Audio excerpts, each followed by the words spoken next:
Beard.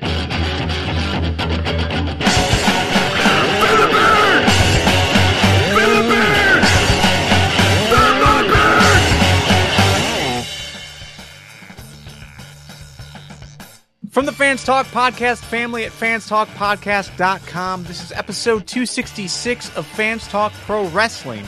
And tonight, we preview this Sunday's WWE Payback. With us tonight is Joe. Say hello, Joe. Hello, Joe.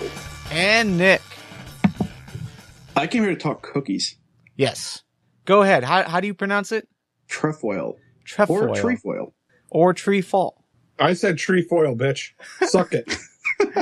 If you're looking for a way to help us keep motivated to talk about wrestling, as WWE surely isn't doing it on a consistent basis, you can join us over on patreon.com/fans talk and pledge a few dollars a month our way.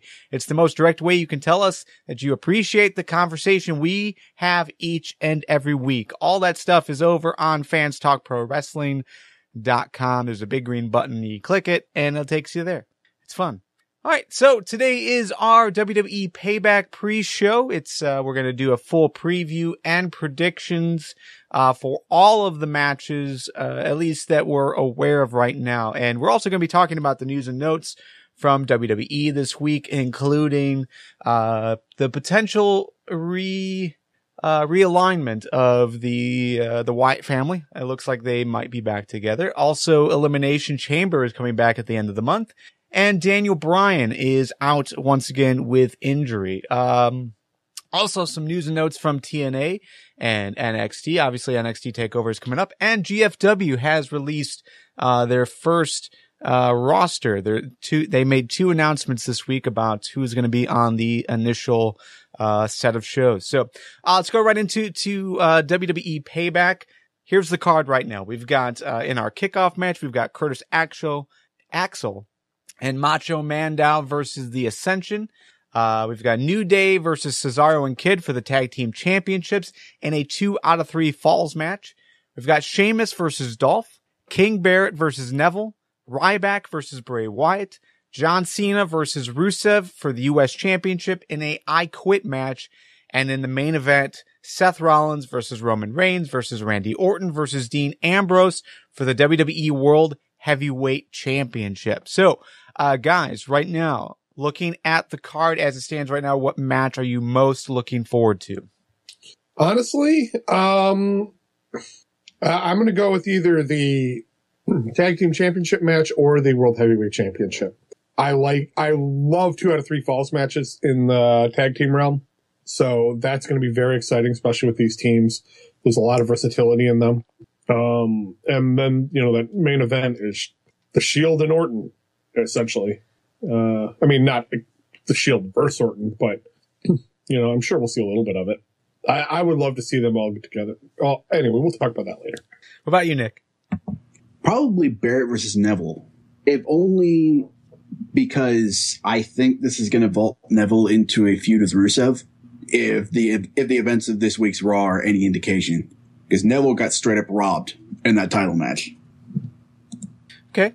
Yeah, for me, I really don't know. King Barrett versus Neville, I think, should be a really good match. Neville, for sure, is really showing that he can hang with the top guys here. So I'm really excited to see where he goes next.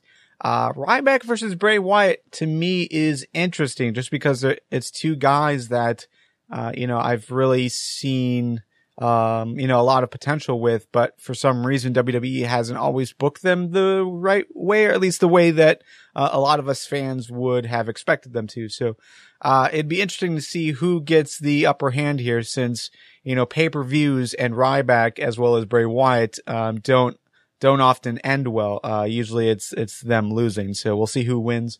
And then, the main event, there's some interesting opportunities here. I don't know if we'll see a Shield reunion. I think that's what everyone wants, but highly, highly doubt it. So let's just get right into it. Kickoff. Curtis Axel and Macho Mandow versus the Ascension. Who you got, and do you like the build so far for this match? Well, and this one, there's not much build for it. It's only last night on Raw. But I think it's enough to get some interest. I think that the team of Macho Mandow and Curtis Axel is hilarious, but I'm picking the Ascension because, damn it, they need a win if they're going to be even considered decent. What about you, Nick?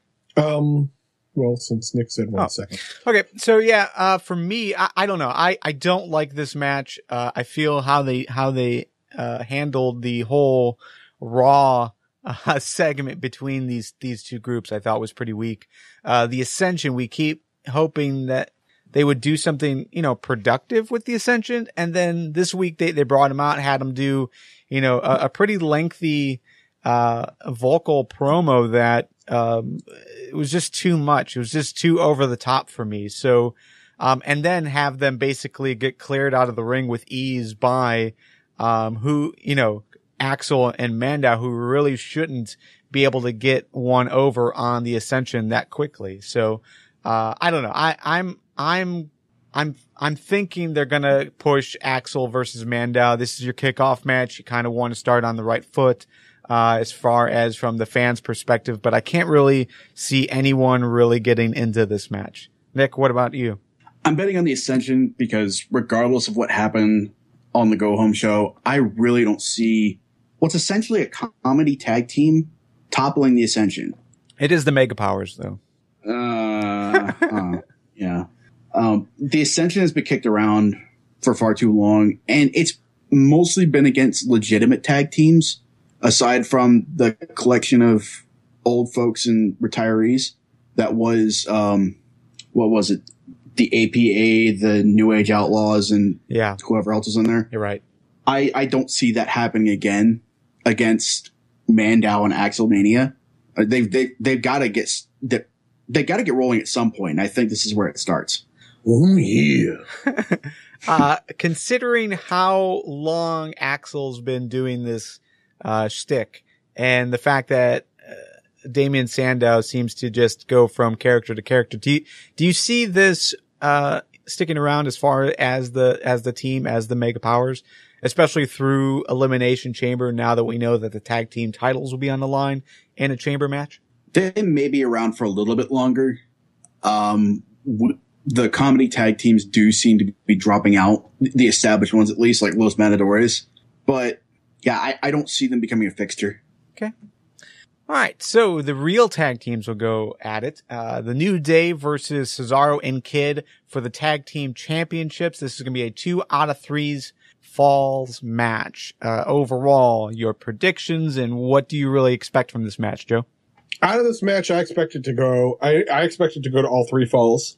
I mean, very rarely do we not go all 3 falls. I think it's going to be a good back and forth. Cesaro and Kid are versatile as hell. New Day, you always have that third man on the outside of the ring. So I think it's going to go back and forth. You're going to see some cool spots because you got Kofi in there for sure. He's going to do something crazy. But I think the New Day is going to retain because, well, they're going to eke that out with that third man. Yeah, that's what I'm expecting as well. Goes all 3 falls, New Day retains. The way things have been going, I'm expecting Big E and Kofi to be the ones defending the titles, and Xavier Woods has been so good in that third man on the outside contributing to the match result role.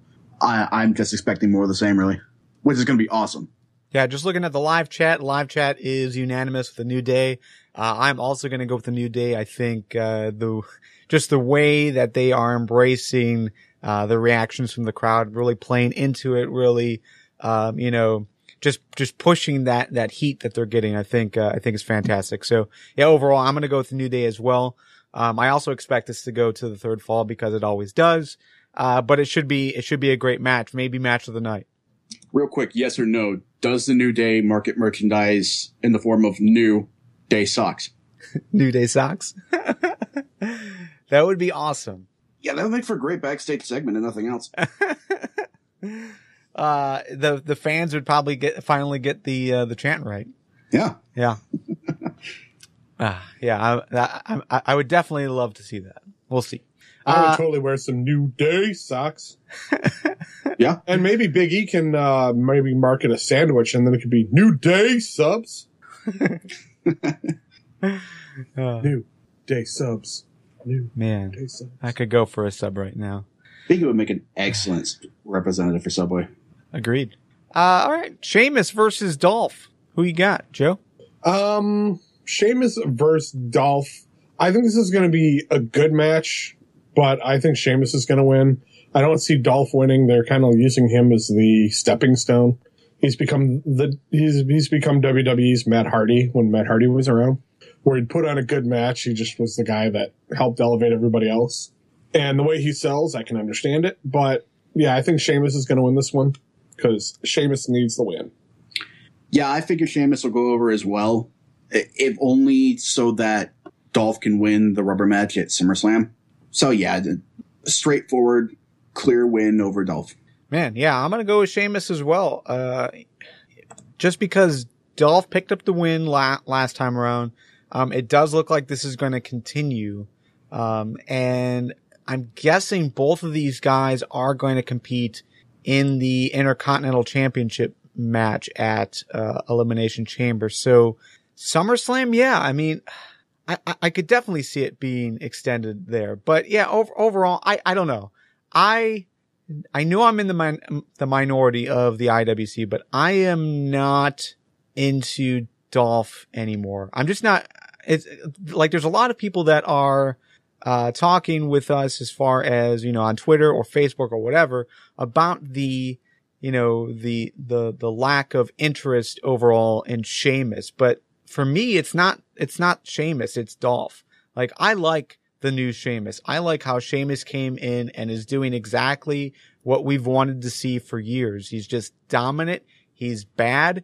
He's a jerk. He's exactly the same character that he was before, but he's actually playing into the heel heat. So yeah, I think for me, this feud, is not that interesting, but it's mostly because I'm not as interested in Dolph anymore. Yeah, I'm right there with you. Ziggler hasn't grown as a character in years.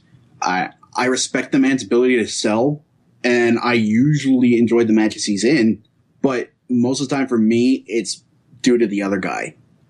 Sheamus in particular, I think this has been a weak angle overall, but I think, like you said, Garvin, I think that's more down to Ziggler than Sheamus, because at least Sheamus has had a heel turn. He's changed his appearance. He's even changed his little motto from fella to the Irish battle cry, and also the weak Russell Crowe impersonation that he does randomly in the middle of the ring. I have no idea where that comes from. But yeah, Sheamus has been good since he's turned heel. Well, Dolph is wearing eyeliner now. Yeah, he's slowly becoming Vince Neil, and it's a little it's a little disturbing to watch unfold before my eyes. If he ever gets backed up by Tommy Lee in a match, I'm quitting the podcast because there will be nothing else in wrestling that I can ever see again. Okay. Next match. King Barrett versus Neville. Joe, what's your thoughts on this? Do you like where they're going so far between these two guys?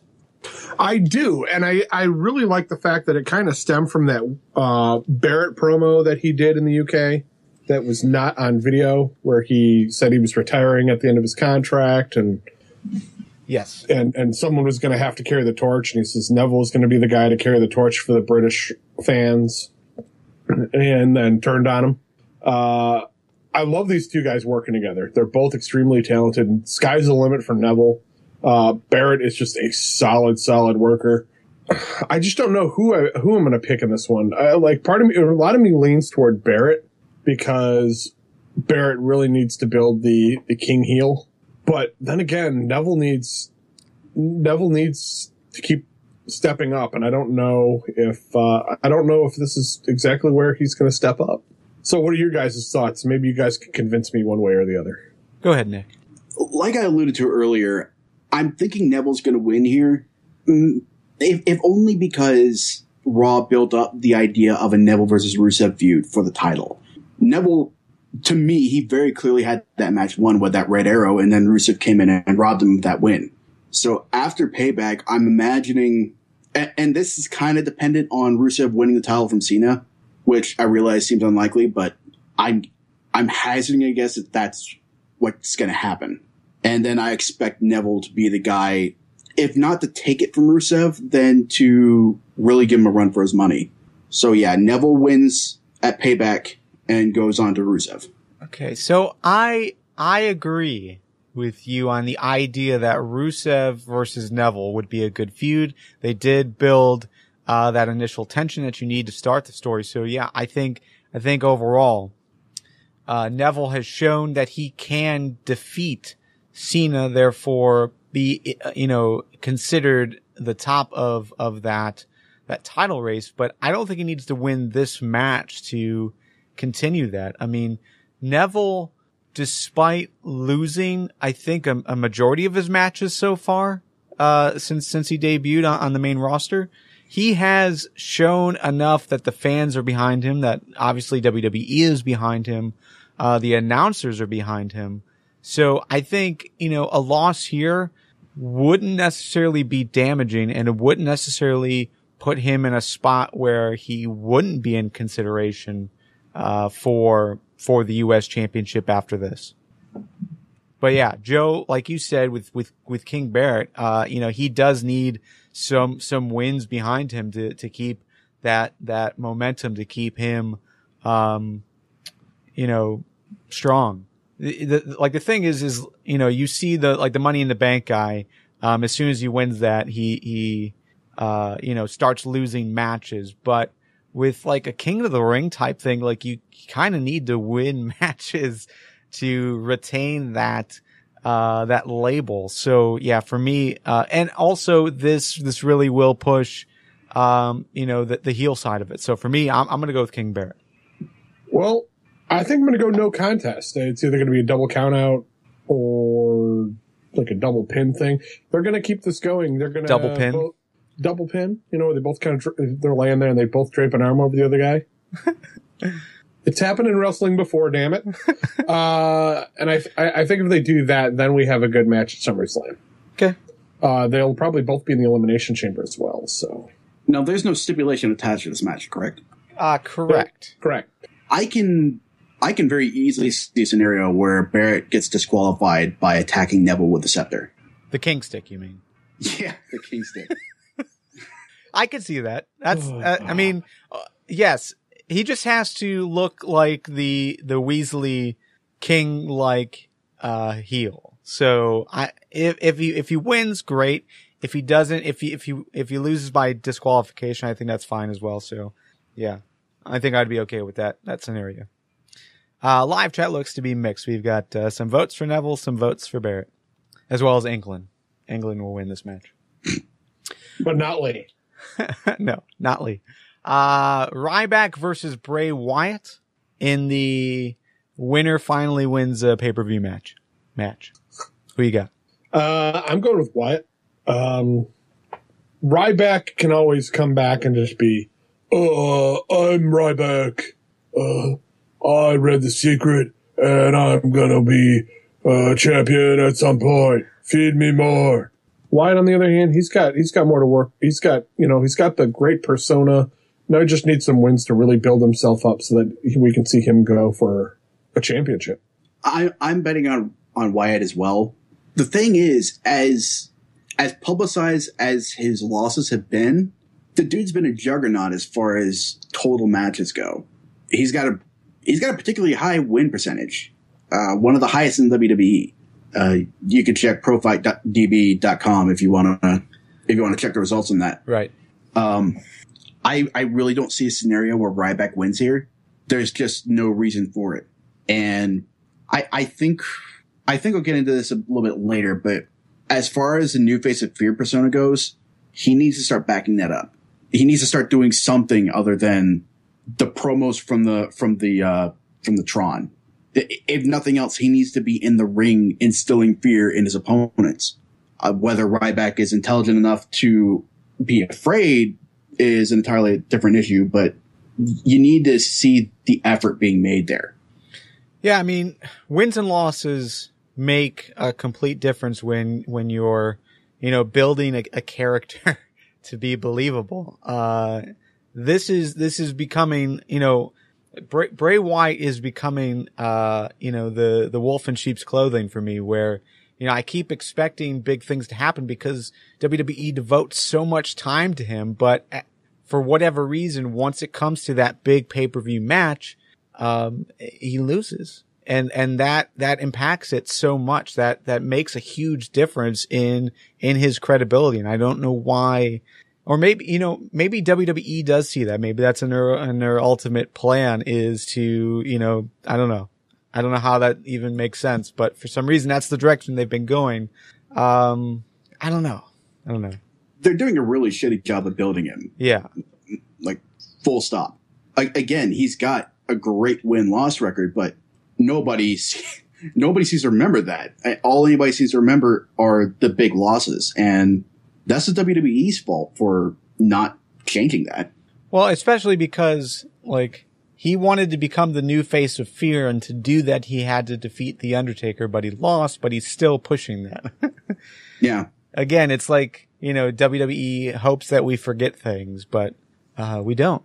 Everything's important. So, yeah, for me, I'm going to have to go with Bray Wyatt. Ryback, while I want to see him be successful, I think he can be a top guy in WWE with the right amount of focus. I think ultimately, as long as they're giving Bray as much time as they need to start having Bray win those important matches. Yeah. So for me, I'm going to go with Bray Wyatt winning. But let's talk about the reunion of the Wyatt family. We started to see that last week, as well as this week. Luke Harper, Eric Rowan seem to be partnering up. Do you think that's just going to be the two of them, or do you think they're going to rekindle that connection between Bray? I'm pretty sure it's just going to be the two of them. As good as the Wyatt family was when it was the three of them together, Wyatt's never really had that strong of a connection with them in the matches. Yeah, he would rely on them for interference, but they would rarely wrestle together. Those couple matches against the Shield being the big standouts. And yeah, from the very get-go down in NXT, Wyatt never really did a lot of singles competition. He always pushed Harper and Rowan in the tag title scene. So I don't really see the benefit of having them back together, aside from, and it's a weird word to use in this context, but aside from nostalgia purposes. Right. Like how awesome the Wyatt family was when they made their main roster debut. Aside from that little bump initially, I think we question what Wyatt's doing before too long. I don't necessarily think they're going to get back together with Wyatt. I think them as a tag team, I think would work. I gotta imagine that's where they're going, at least to give some of these, like the primetime players someone to go after, if not the Ascension, or dare I say it, the Mega Powers 2.0, if they're going to keep those guys around. I like those guys being together. I just don't think they necessarily need Wyatt. Yeah, I don't think they need Wyatt either. I think they're strong enough on their own. I'd love to see them in the tag team division, but with them partnering up, so recently and so unexpectedly, I wouldn't be shocked by it. I wouldn't be shocked with the partnership, just because Luke Harper was the only standout since they all split up, and that's just because he won the Intercontinental title for a short amount of time. Everyone else has been, Bray, I guess so, but Eric Rowan hasn't done much, on his own, outside of his Big Show feud. Yeah, Harper was a stand-up because you didn't expect it of him if you hadn't really been tuned into his NXT stuff or even his indie stuff. Bray, you were expecting it from because he was a talker. Harper, all he said was, yeah. And then all of a sudden you got this amazing wrestler in the ring and you didn't realize he had it in him. And Rowan, I think he could have had a little bit of that, but yeah, that Big Show feud did him no favors whatsoever. Yeah, I just say that I think it was unexpected, not necessarily, or I mean that he was a standout. It isn't because we didn't know what he could do, but because they actually allowed him to win big matches, which, is Sure. unlike everyone else in that group. So, all right, cool. John Cena versus Rusev for the U.S. Championship in an I Quit match. This is the last match the last match that is going to happen between these two. Let's talk about the feud overall. Have you enjoyed this feud between John Cena and Rusev over the U.S. Championship? And what do you see happening this weekend? Cena's really got this thing going on where it's, first, once in a lifetime. This is the feud ender. Oh God, we're doing another match. It does seem like that kind of statement is made a lot when it comes to Cena. Yeah. I have no interest in seeing this match only because of the statement. John Cena doesn't quit. He's never lost an I Quit match. I don't think he will ever lose an I Quit match. Because he's that guy. He's the Superman. I think Cena's going to win, because there's no way to get John Cena to say I quit unless you had a recording of him edited together. Yeah. And like Rusev pulls like one of those mini tape recorders out of his trunks and holds it near the mic, like the ref's like barely conscious or something, like he just got knocked. He crawls over with the mic and asks, and kind of puts his head down. And then Rusev holds the recorder up while Cena's unconscious and says, I quit. And then the ref looks up, doesn't see the tape recorder, and calls for the bell. That's the only way I could see Rusev winning this. No. I mean, they have pulled some storylines out again, but I can't imagine they would do that scenario again. Yeah, that seems like an insult to everyone's intelligence that's involved. Like, not even us, the audience, but again, everybody involved. I don't think that would stand for a second. With that said, I do think that Rusev will win this match. By hook or by crook, barring recording, I think he's going to do it.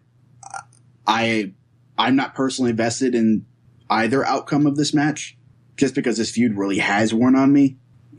The Rusev undefeated streak went far too long the way they were booking it. And I don't know, the open challenge matches have been good, the matches themselves, but that opening monologue every single time when we know what's going to happen, just hit the other guy's fucking music already to get it over with. They're not going to beat you, so let's just have it. I'm just ready for this feud to end, honestly. Yeah, so here's the deal. I've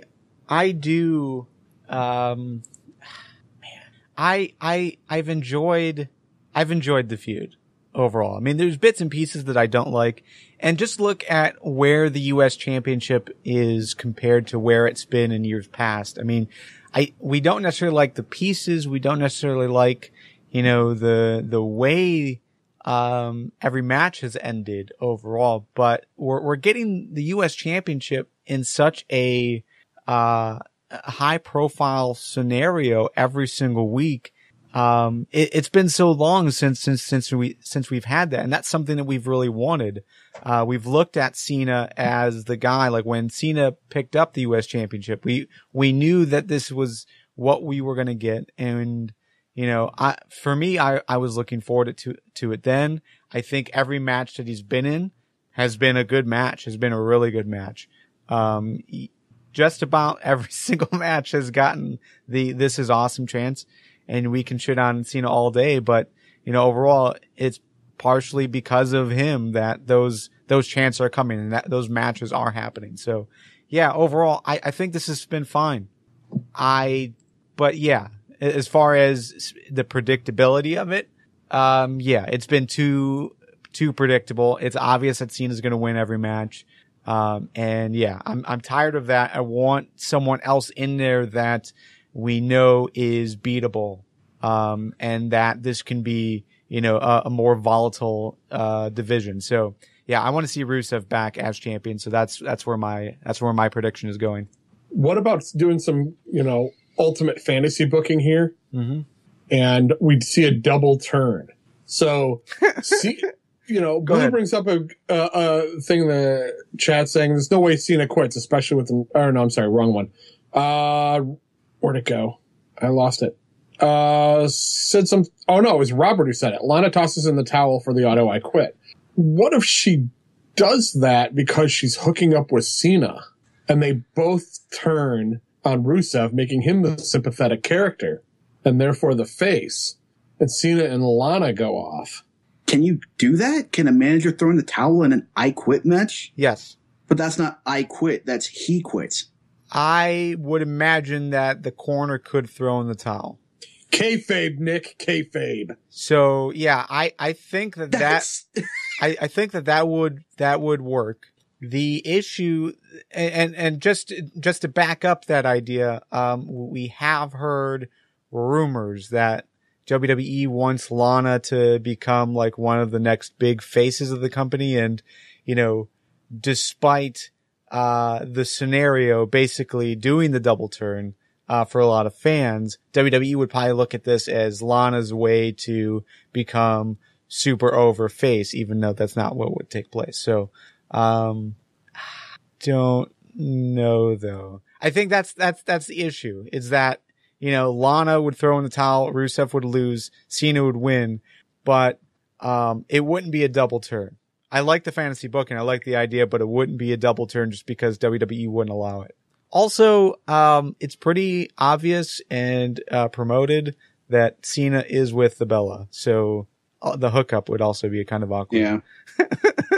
Well, with the Bellas being face, I mean, then there's a feud for Lana right there. But even that's awkward. What? He's not married. Well, no. I mean, the Bella's being face. But if Rusev turns face, well, and Cena and Lana are heel, then it makes sense. Yeah, I mean, the Bella's even worse. Already face. Right. I didn't say they're stupid turning. As that is. I'm just saying that, you know, then the heel Lana can face the now heartbroken Bella enhanced. Bella Plus, yeah. Yeah, that's it. I can never remember. Wait a minute. I thought the idea was that Lana was turning face in this scenario. No. She was turning heel with Cena. Cena is also turning heel. Rusev is the sympathetic face. Oh, okay. That's Bizarro World territory. And No. That's why I said you prefaced it. Ultimate fantasy booking. Yeah. You prefaced it with fantasy booking. It's just hard to wrap our head around. That preface, that's bizarre. I love it. I love the idea though. I think I would be all for that. Excellent. You dream Let's big. make it happen. Okay. All right. So Joe, you're going with John Cena. I'm going with Rusev. Nick, you're going with Rusev. Yes. Okay, cool. Main event time. Seth Rollins defends the WWE World Heavyweight Championship against Roman Reigns, Randy Orton, and Dean Ambrose. Who you got, Joe? Oh, this is like the most difficult match to pick. I mean, Rollins is a good stay with all these guys involved. I mean, everybody's gunning for Rollins, so I could definitely see him heening out on this and, you know, squeezing out a win. But Reigns has got a strong possibility in that, you know, Vince likes big dudes. They need another juggernaut type guy, and he'd be good to go against Brock Lesnar, I think. So would Rollins. Orton, I don't see it happening. Ambrose, I think it's a little too early for Ambrose. I think Ambrose needs another little spark to get him motivated again. I haven't really seen anything. Like, he works good matches, but it's just a little stale. It seems to be missing something, just a little tiny something that would make pushing him fantastic. What, all the spinning in and out of the ring isn't doing it for you? No. No. The awkward bounce off the ropes and slingshotting back. While cool first couple times, then it just kind of gets like, it's a little slow. Yeah, I mean, I liked that clothesline. It's when they go outside and then he does that little swing inside the ring, then back out. That's really awkward. Yeah. It's a cool move when done right. That's the problem. Yeah. Yeah, for me, I'm predicting a Rollins win, if only because I doubt Rollins is going to drop the belt before SummerSlam. I really don't know which scenario would be best for him to drop it. Whether it's against Reigns, Ambrose, or returning Lesnar, I just don't know. This just seems like a match where it's far too easy for Rollins to manipulate the outcome and not walk away with the title. So I'm rolling Occam's razor on this one. Do you guys think that we'll see a title match at Elimination Chamber as well? Not the World Heavyweight Championship, no. Yeah, me neither. Okay. I mean, if we get one, if we do get one, it's going to be a one-on-one thing, but I can't imagine. I got to make a pick for this damn match. I'm going with Reigns just to say fuck it. Oh, as your pick for Payback? My pick. Okay. Yeah, that's my pick for Payback. I didn't get it in. Now I'm getting it in. All right. That's what it is. All right. So yeah, I'm gonna go with Seth Rollins retaining. I just can't see him dropping it here. I also feel like there's going to be a match between Seth Rollins and Kane at some point. Maybe that's your Elimination Chamber main event. Not for the title. Just a hurry up and get your anger out so that we can, so that the Authority can move on type of deal. But yeah, so I see Rollins retaining. I see Reigns looking strong. I see Ambrose picking up the loss. Now, does Reigns look strong, or do they make him look really, really strong? Just strong. I mean, because all of these guys are tiny compared to him, so he can't look really, really strong. Michael Hayes is going to be pissed. All right. So yeah, that is your Payback, card. Just go over the picks one more time. We've got the Ascension over, the Mega Powers. We've got New Day retaining, Sheamus defeating Dolph, King Barrett versus Neville is a potential no contest, but we're all across the board on that one. Bray Wyatt defeats Ryback, Rusev defeats Cena and becomes your U.S. champion, and Rollins retains. So overall, should be an okay show. I mean, I'm not totally into this. I'm not totally looking forward to this event. I know, Joe, you're going to be like in commute probably when this is just starting. Just thinking of time frames of when. Yeah, I probably won't end up watching this till like that later that night or the next day. Yeah. So, I probably will watch it live, but yeah, again, I'm not really looking forward to that, but I went into the last pay-per-view with real low expectations, and I thought it delivered. So maybe we'll see the same thing this time. All right. So some other news and notes. Again, Elimination Chamber will be a network exclusive on May 31st. So far promoted, we've got the IC and Tag Team Championships. They both will be defended inside of the Elimination Chamber. WWE.com is also promoting potential World Heavyweight Championship match, but that could be dependent on where they go next if Kane gets involved with Rollins. There's also potential that a U.S. Championship match will take place. If Cena retains, I'm guessing we'll have a U.S. Open match.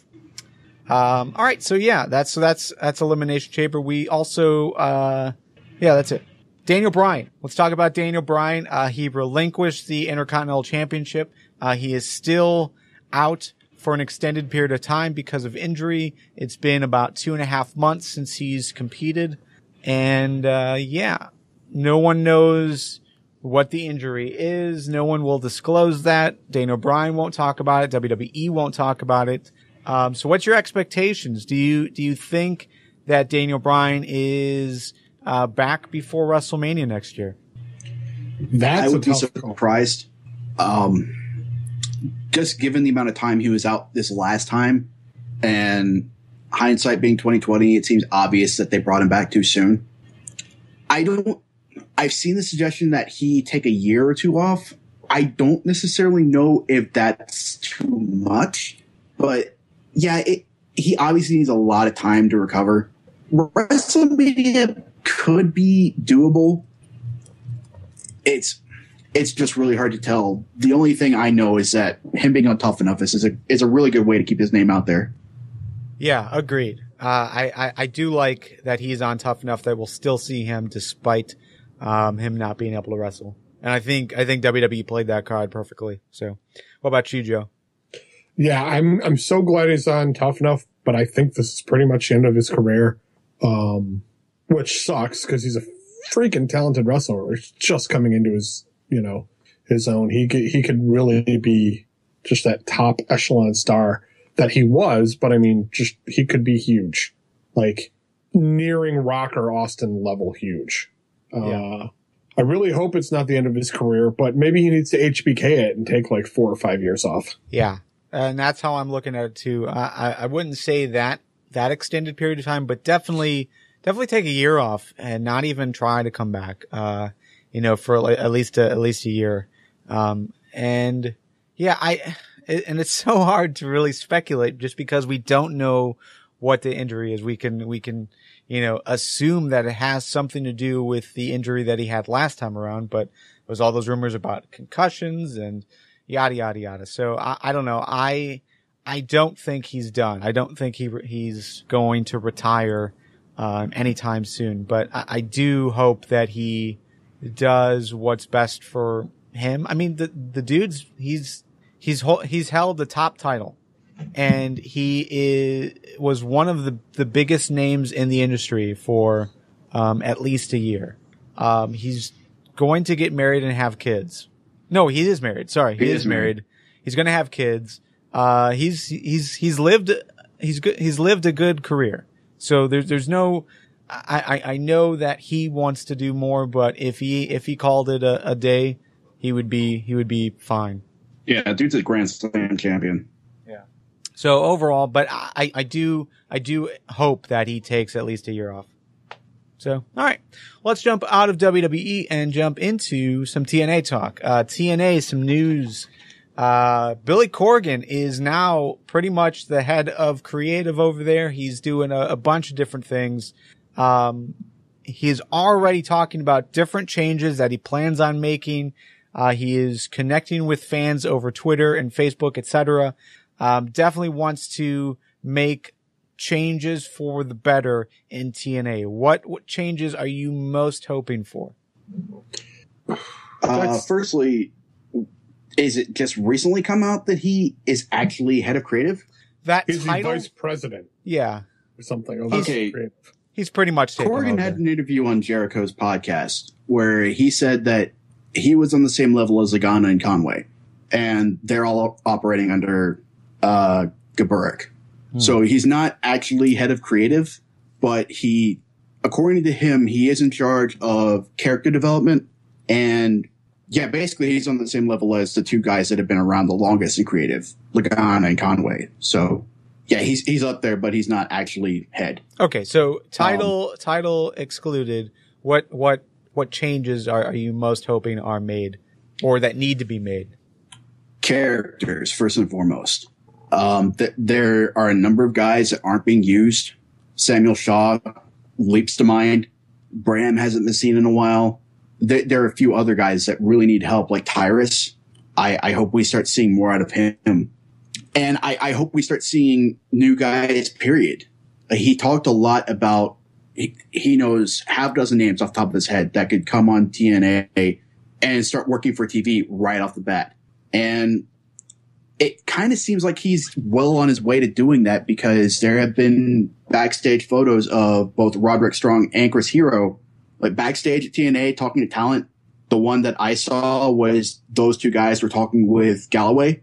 So if those are two of the guys that he's looking to bring on, yeah, that's a really good first step for Corgan. Yeah, but I mean, is the problem, one of the character problems in TNA, the fact they don't have more guys, or the fact that they don't have good characters for the guys they have? I mean, I would like to see more development of, let's say, the X Division with the guys they have before they just start throwing new guys at the problem. I don't know. With the X Division, I think it's a little more nuanced in the X Division, and like it's contradictory, but at the same time, I think you can get away with a much simpler style of storytelling. Like, I don't think it needs to be so much character driven as not necessarily moveset driven, but just focus on the action. Like Tigre Uno, we don't know thing one about his motivations, but do we really care? I've been just fine just watching him unfold new moves in his arsenal. Like the same goes for Low Key. We kind of know who he is already, but yeah, I don't need to know his motivations for kicking another guy's ass. I just need to see him. I just need to see him heading the Warriors' way and kicking the shit out of people. I mean, I just would like to see more development with the guys they have. I mean, if you're gonna add new guys, if you're going to add new guys, you got to get rid of some of the other guys, like Bye-Bye Kennedy or Anderson, whatever the fuck you want to call him. Like, that's one guy we've just, like, why is he still there? So he can work. He's the Matt Hardy of the company. So he can work for 6 weeks and then be in an I Quit match or some match where he's supposed to be off TV for another 6-8 weeks. See, you say that, but he's putting in really good work with EC3 right now. But he's probably going to end up in a match where someone's got to leave the company. He's going to leave, and then 6 to 8 weeks later, he's going to come back. He's got that stigma to him. He's done that several times. Yeah, sure. Yeah, I don't know. I don't necessarily know what change I want outside of I just want consistency. It seems all too often that we see a guy on TV for a few weeks straight, and then we don't see him for another 6 months. I can go back to Chris Melendez. Chris Melendez is a guy that, just came back to TV with no explanation this week. Gunner is another guy that we saw pretty heavy and then off TV with no rhyme or reason. The X Division Championship was, I think we've seen 3, maybe 4 matches, X Division Championship matches since January. That's absurd. We definitely need more consistent time given to, all the title races. So yeah, for me, it's consistency. I think they're doing some good work with the knockouts. So continuing to be consistent with them. The tag team division needs at least one more team. Give us some variety. We don't just need a single feud for the top title. I want to see other guys interested in it. Just like, the World Heavyweight Championship right now.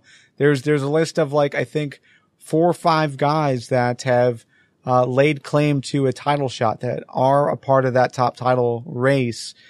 Just not necessarily always focusing on, like an EC3 and Anderson. Yes, they both want the title, but they're okay not fighting for it at this moment. They're gonna, do their own feud. So I don't know. We need consistency. We need, consistent TV time given to, the title races. So that's all I want. Hashtag. I wonder whether that's workable within Corgan's sphere of influence.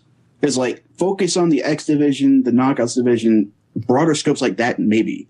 But with individual wrestlers, I think the problem with that is less creative and more the way they do their tapings. Like, they tape for 2 months in advance in one sitting, like in one weekend. And then while those are unfolding, you got guys leaving the company, you got guys getting injured, and then those guys aren't around. So I don't necessarily know that we can have that sort of individual consistency until TNA starts making some changes as far as their taping schedule goes. Like maybe tape only a month's worth at a time, or God forbid, 2 weeks at a time. I don't know.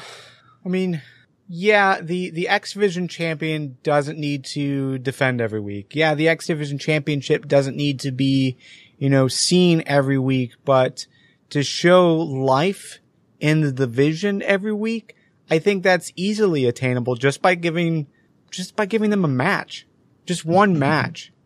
Whether that's Davey Richards versus Zema Iron with implications for the X Division, or, having Spud on TV. Like Spud won the championship and then was off TV for 3 weeks.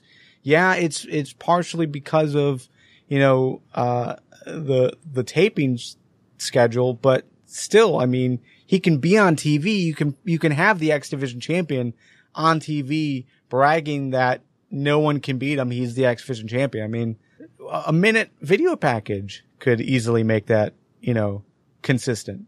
So, all right. Well, hashtag Hardcore War is this week. It's going to main event. The main event will be Team Angle versus Team EY in a bring your own weapon match. I named that. I actually don't know what it's called, but that's basically the premise.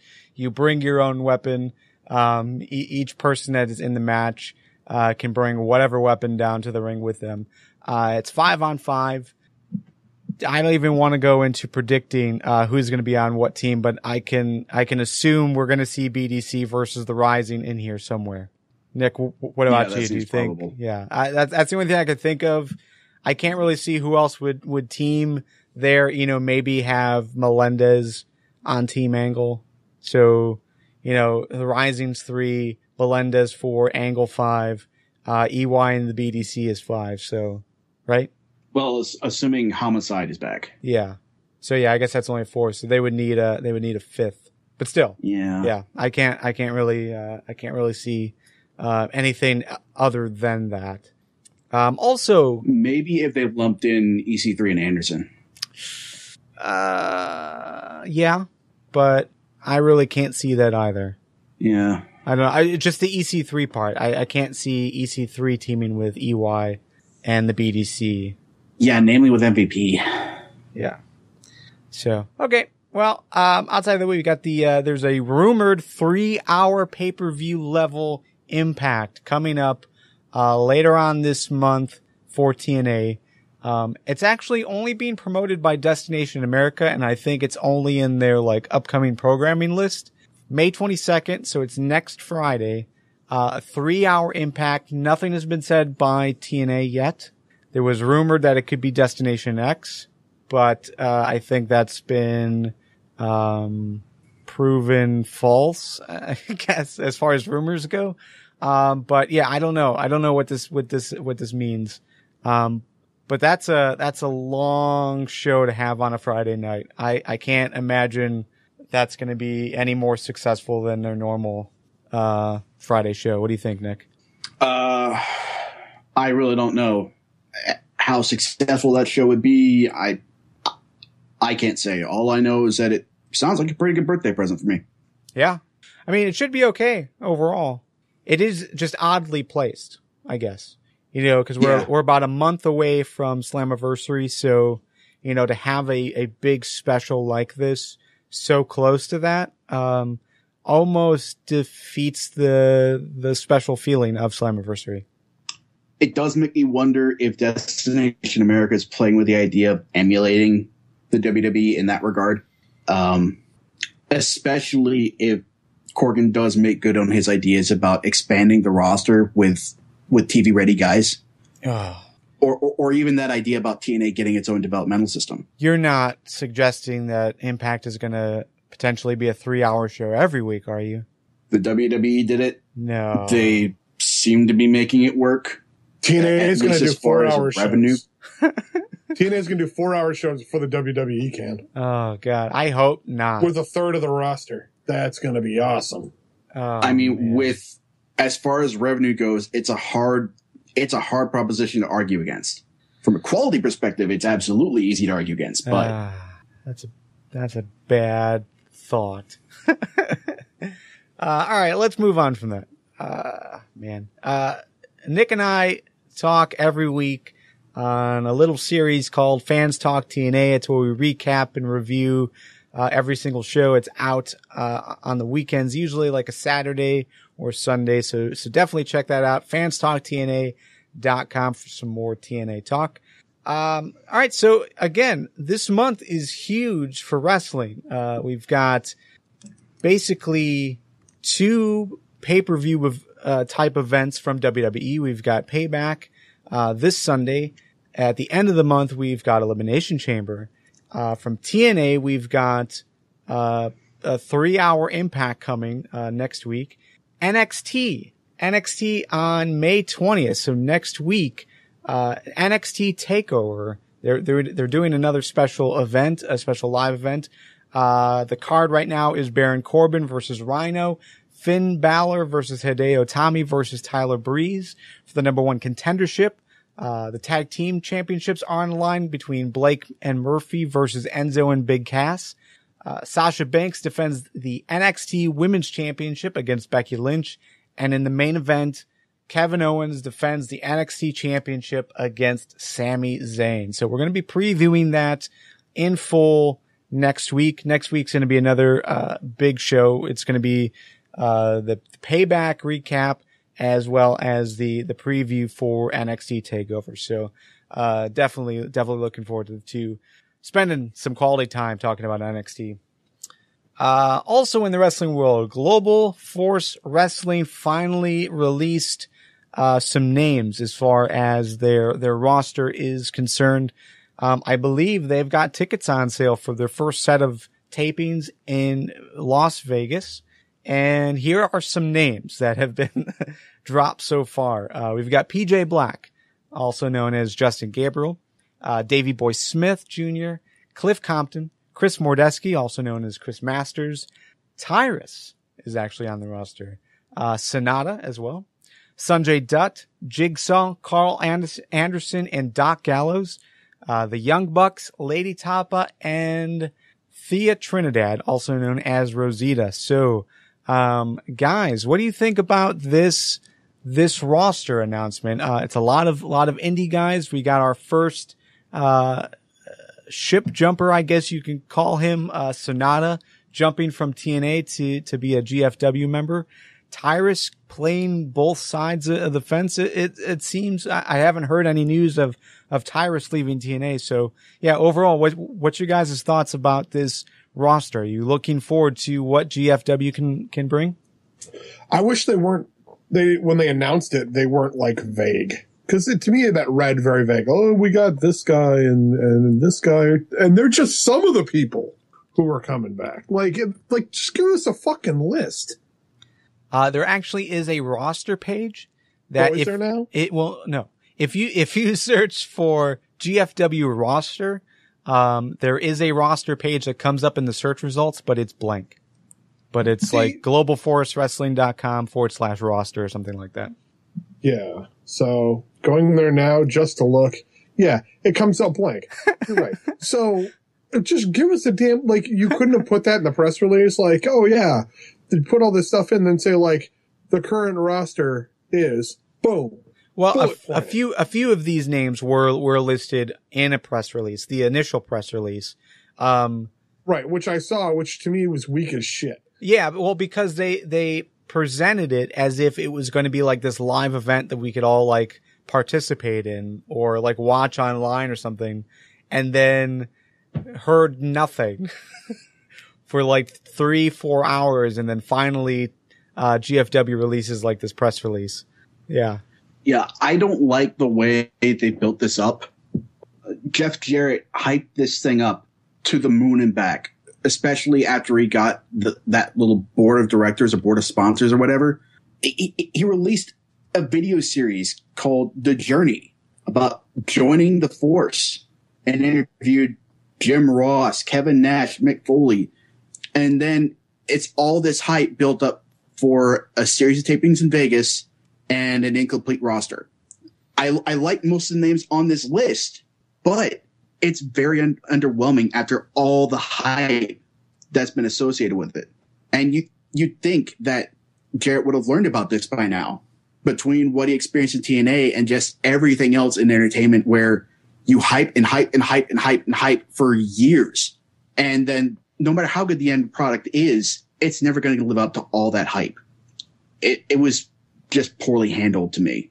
Now, again, with just the talents named, I'm excited about the quality of matches they'll be putting on. I enjoy Cliff Compton's work.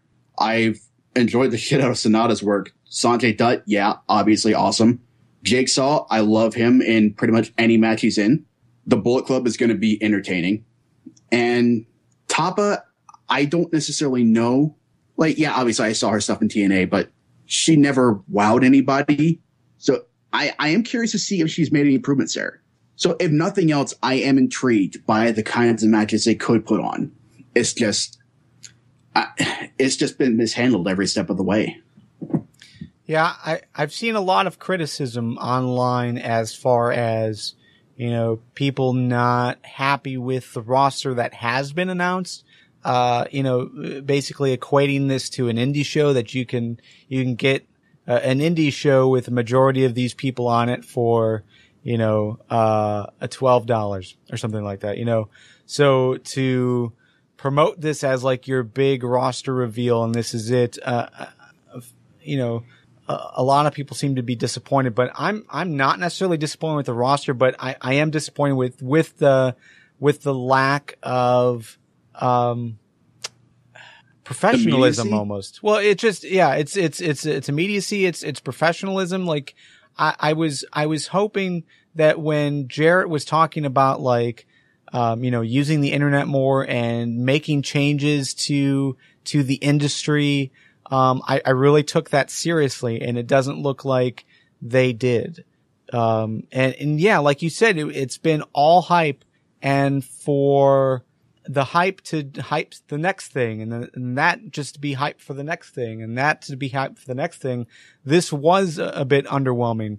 And part of it was because the live reveal was not live. It was, hey, everyone, we're in, like, I remember like there was so many tweets that came out from Jeff Jarrett and GFW was like, we're an hour away. We're 30 minutes away from the announcement. And then there was like nothing for 3 or 4 hours. Like that was such a turnoff, because you were hoping for something big, something that was going to, make a lasting impact, in the industry. And this isn't. So I don't know. I'm not as negative as a lot of the IWC are about this, but I just think it was mishandled as well. I think they need to do a better job at presenting this. Yeah. Now, the complaint that you mentioned about this looking like an indie show, that complaint I don't understand at all, because that's how this has been built. What else? GFW isn't supposed to be a standalone promotion like WWE or TNA. It's more like NWA 2.0. And I thought that was obvious because with all the agreements being signed with other promotions, the cross promotion, like GFW fronting the presentation of Wrestle Kingdom 9, and all the other talent coming from New Japan, Wrestle One, TNA. So it's a better funded House of Hardcore? It's a better funded and better organized NWA, I think. I think that's what Jarrett's going for here. Yeah, I mean, I don't really get the complaint about this looks like an indie show. Yeah, obviously. I mean, cause that's the pool of wrestlers that are available. I never expected any big names, outside of like an AJ Styles. And I still think AJ is going to be a part of this in some fashion. Oh yeah, Jarrett's part of the Bullet Club. Yeah. And since pretty much the rest of the Bullet Club is showing up at these tapings, I don't doubt AJ's going to be making an appearance. Yeah, but outside of that, I really can't think of any name that would have been a big get. Alberto El Patron, because they do have those agreements with AAA. AAA is exporting its talent, not just Lucha Underground, but they're fielding a team in Shikara's King of Trios this year. Yeah. I suppose I could see that. But still, I mean, yeah, I suppose that would be a big get. He is still like a really big name. But yeah, I mean, still, I mean, we knew the pool of talent that was going to be pulled from. So it like this roster reveal was not a big surprise there. So I just hate the fact that they make a big deal about everything, and then it's kind of every time they do it, something comes across as half-assed. Oh yeah. Yeah. Like, don't advertise the reinvention of the wheel when all you're doing is just a better version of something that's already existed. We're going to announce our roster. Here's a few of the guys we're going to have. We're going to make a big statement about television tapings or about our TV deal. Wrestle Kingdom 9, that's all we got. Like, it's just like they really try to hype it up, and then it's just like, oh.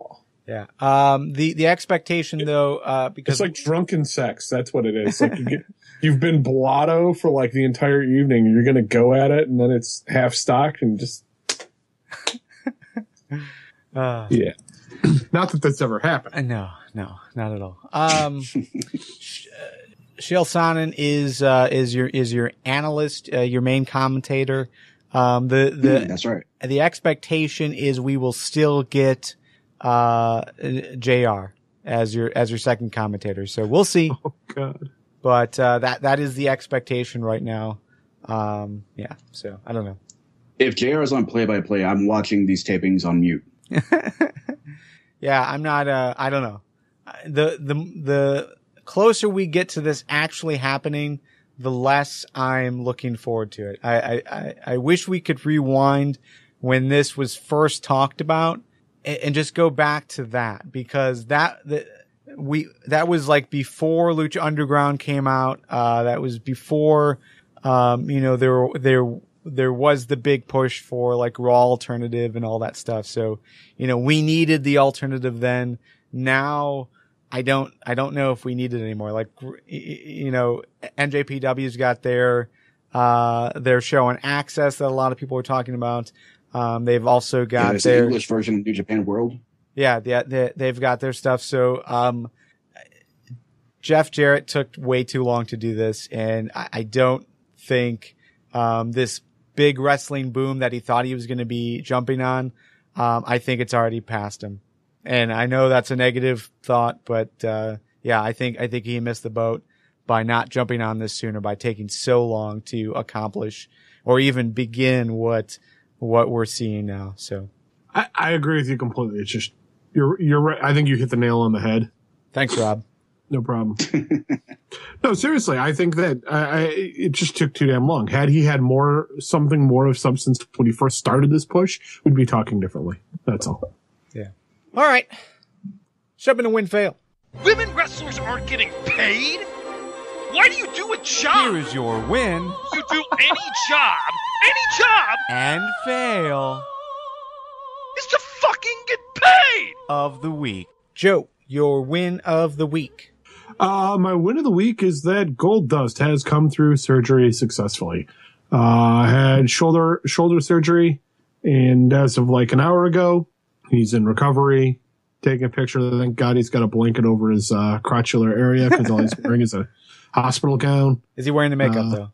No, he's not wearing the makeup. Damn, missed opportunity. But he is wearing like a striped hospital gown, so it's kind of like a wrestling outfit. I don't know. It's on his Facebook. But props to you, Goldie. Heal up, get back to it, because you were very entertaining to watch. He was great in his career, in his latter part of the career here. A lot of people can't say the same thing when they take a break and then come back to the E. Nick, your win of the week? My win comes from Sheamus's Gentleman Brawler look that he debuted this week. I don't know why this isn't his default mode since turning heel.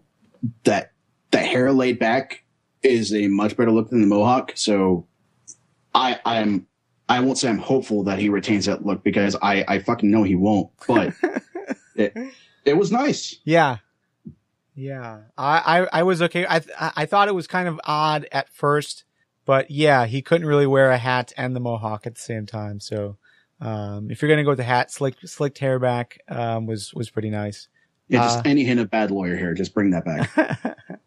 Oh man. All right. So from the live chat, we got some wins for Luke Harper. MVP's promo this week, and we didn't really talk about it. We talked about it on Fans Talk TNA.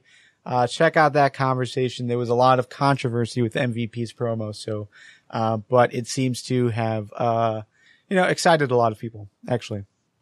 The John Cena jab on Neville in the middle of the match, this week on Raw. Just a straight jab that kind of caught Neville off guard.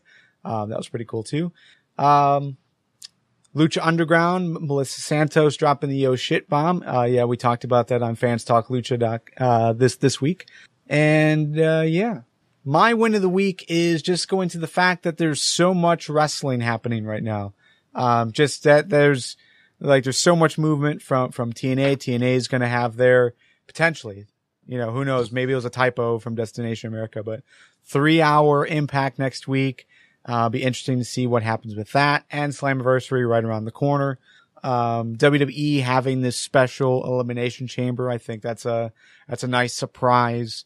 And yeah, GFW, despite them not announcing this sooner, they're finally announcing some stuff happening. So it just seems like there's a lot of movement, a lot of excitement, a lot of new stuff coming out for wrestling. So, that is always a good thing. Fails. Joe, what is your fail of the week? My fail of the week is actually going to be the second half of the Dixie and Stone Cold podcast. I was hoping to learn a little more about TNA and their business, and it just kind of fell flat, although the first half was decent. So And the first half was great because Stone Cold even called Dixie out on being bitter against the fans for not giving the support when they needed it or that kind of thing, like, oh, the fans just weren't there. But I'm not bitter. And he's like, you kind of sound bitter. And she's like, no. I'm like, no, you're bitter. But, second half just wasn't as good. So. I'd be ridiculously bitter if I had spent years in the Impact Zone too. Oh, man. Nick, your fail? Before I get to my fail, there's a win that I forgot to mention.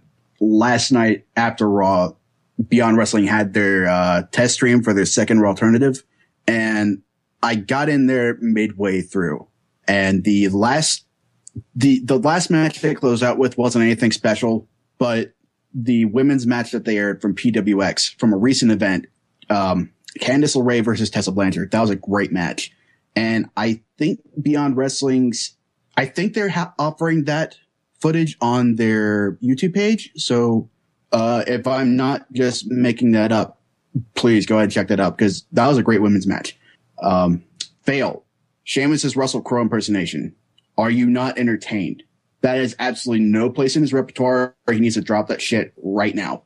But aren't you entertained though? I have been, but that is absolutely not conducive to his gimmick. Oh. All right. Can you clarify something? Was it a test stream or was it the actual Raw alternative? They advertised it as a test stream. So when is the next Raw alternative? I do not know. All right. We'll find that out. I'm assuming that's going to be its own day. Like for one thing, I'm assuming that they're not going to air it so late at night, like after Raw at 11 Eastern time.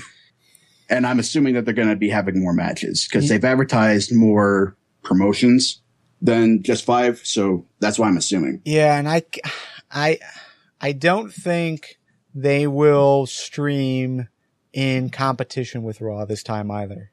No, I highly doubt that. Yeah. Hopefully it's not Tuesday night. Yeah. Wouldn't that be a kick in the balls? We don't need any more of those. No. Nay in the live chat is saying it is going to be the 18th, which is next Monday. So yeah, maybe it will stream up against Raw. They kind of have to if it's Raw alternative. Yeah, well, yeah, sure. 7:30 to 11:30. So they're actually going the full Before schedule and after. Yep. Cool.